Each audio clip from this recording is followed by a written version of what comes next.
after the bright, brilliant, shining star that was MCU's Phase 4, I'm sure all of you, just like myself, are completely done with Marvel. You almost tasted that. Num, eat it up. Go play okay, 3, 2, 1. What the hell is even that? Let's be completely honest here. Anybody who's in the comments of this video who are trying to defend all of the projects of Phase 4 as if they were as good or better than Phase 1, 2, or even 3 is absolutely insane. And I am not talking about the diversity in storytelling. That's fine. Who cares? More power to them. What I'm specifically referring to is the diminishing quality of the stories they're actually telling, the visual effects in those stories, and the fact that it's completely lazy, as well as everything that's been going on with the actors. I'm not just talking about Jonathan Majors. In fact, let's start with that. Now, if you don't know, recently Secret Invasion has started airing on Disney+, which is an entire different can of worms, which I'll get into later. Disney+, that is. Not Secret Invasion. I'm not interested. While promoting Secret Invasion, Samuel L. Jackson was asked about his involvement with the film coming up, The Marvels, which, if you don't know, The Marvels is going to be a sequel to the greatest comic book film ever made. And when he was asked about his involvement with The Marvels, he opined on his relationship with Brie Larson, stating that she lost her mind when Donald Trump was elected president, and that they bonded over that, and had to rebuild better and stronger. First of all, the hell does that have to do with anything? Second of all, that was years ago. And finally, you were asked how your relationship with another actor is in this movie, yet you opine on some American politics that happened 7 years ago. Jesus Christ, people. Move on.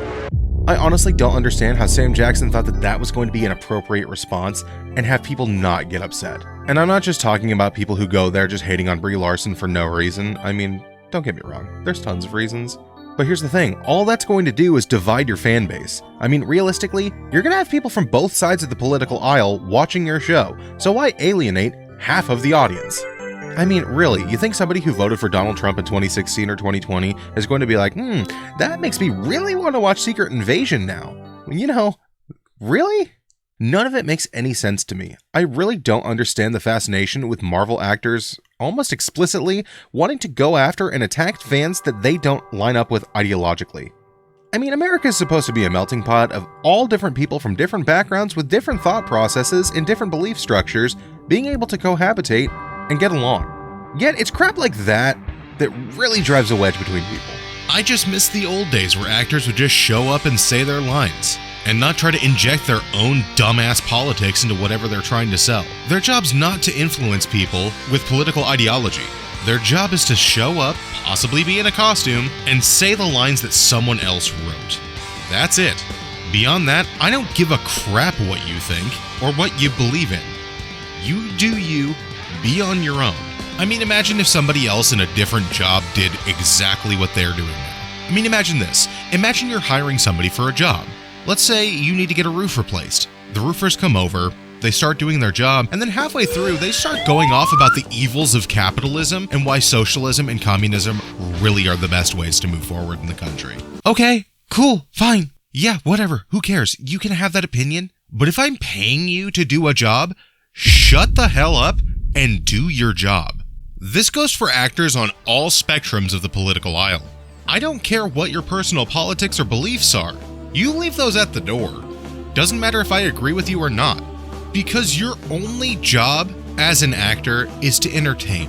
And whether I agree with you or not, you need to leave your personal politics at the door. Because no one today wants to go into a theater and feel alienated.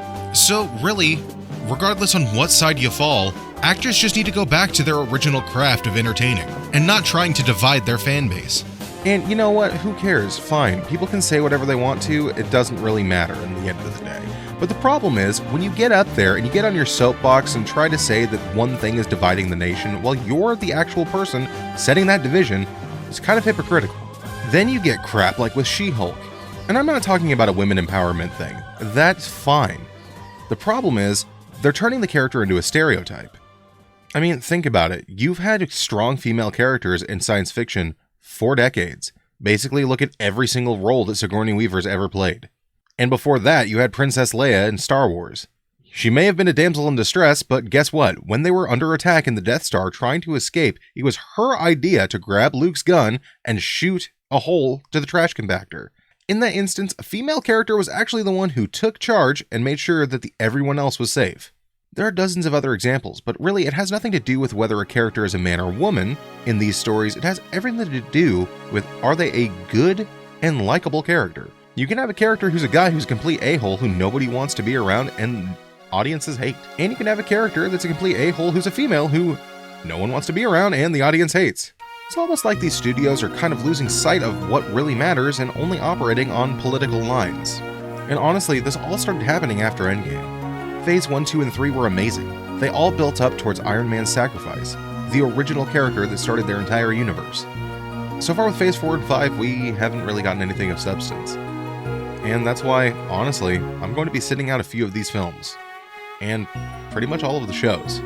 And I'm not saying anything like MCU or any bullcrap like that, because, I mean, who cares? As long as the character's well written, it doesn't matter if it's a male or female. The only thing that matters is that they tell a good story, which, realistically, really, have they? In quite a while. The only thing I'm really looking forward to right now is Deadpool 3 coming out, but besides that, I could take or leave basically every single Marvel project they have coming up. I have absolutely no interest in Kang Dynasty. I have absolutely zero interest in Fantastic Four at this point, considering they announced it years ago, and we are still at square one. None of the Disney Plus shows look good to me at all, and honestly, I feel like Disney Plus has been a bigger detriment to the Marvel Universe as a whole than Kathy Kennedy has been for Lucasfilm. And that's saying something, because Jesus Christ, she's running that thing into a f***ing iceberg. Watch your profanity. Ever since Disney Plus came out, all Marvel wanted to do was pump out as much content as possible. They gave up on quality, and that's pretty evident. I mean, look at all of their shows. None of them hold a candle to Phase 1 CGI. They figured they would throw as many darts at the board as possible and see what stuck. And not much has. Obviously, these are all my personal beliefs and they may differ from yours, and that's fine. Everyone's entitled to their own opinion. That's what I was saying at the beginning of the video with what Samuel L. Jackson said about the whole Donald Trump election bullcrap. Because one person shouldn't have that much influence over how you operate on a day-to-day basis.